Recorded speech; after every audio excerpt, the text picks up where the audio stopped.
अमेरिकेचे राष्ट्राध्यक्ष Donald Trump हे गोळीबाराच्या घटनेमधून थोडक्यात बचावले। व्हाईट हाऊसच्या माध्यम प्रतिनिधींच्या डिनरमध्ये गोळीबार। रिपब्लिकन नेत्यांना गेल्या काही वर्षांपासून लक्ष्य केले जात आहे। ट्रम्प यांची प्रतिक्रिया।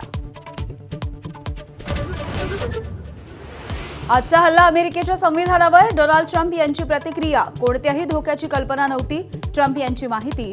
तर हल्लेखोर शिक्षक आणि व्हिडिओ डेव्हलपर असल्याचं देखील समोर।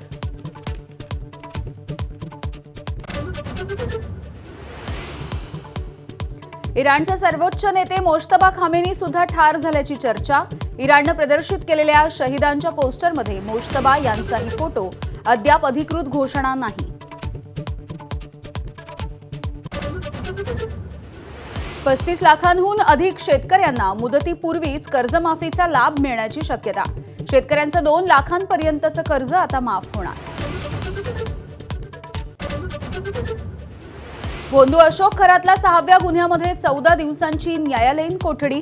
7व्या गुन्ह्यामध्ये एसआयटी स्वतंत्रपणे ताबा घेणार। उद्या पुन्हा एकदा खरातला कोर्टामध्ये हजर केलं जाणार।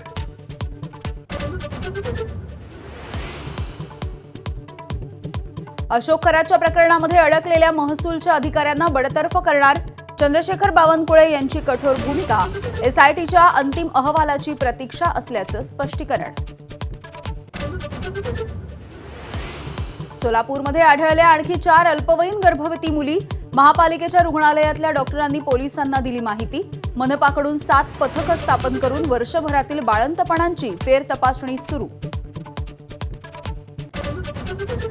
आणि विदर्भामध्ये आज तापमान 46 अंशांपर्यंत जाण्याची भीती। काल अकोला अमरावतीमध्ये 45.6 अंश सेल्सिअस तर वर्ध्यामध्ये 45.5 अंश सेल्सिअस इतक्या तापमानाची नोंद। 3 दिवस उष्णतेच्या लाटेचा अंदाज।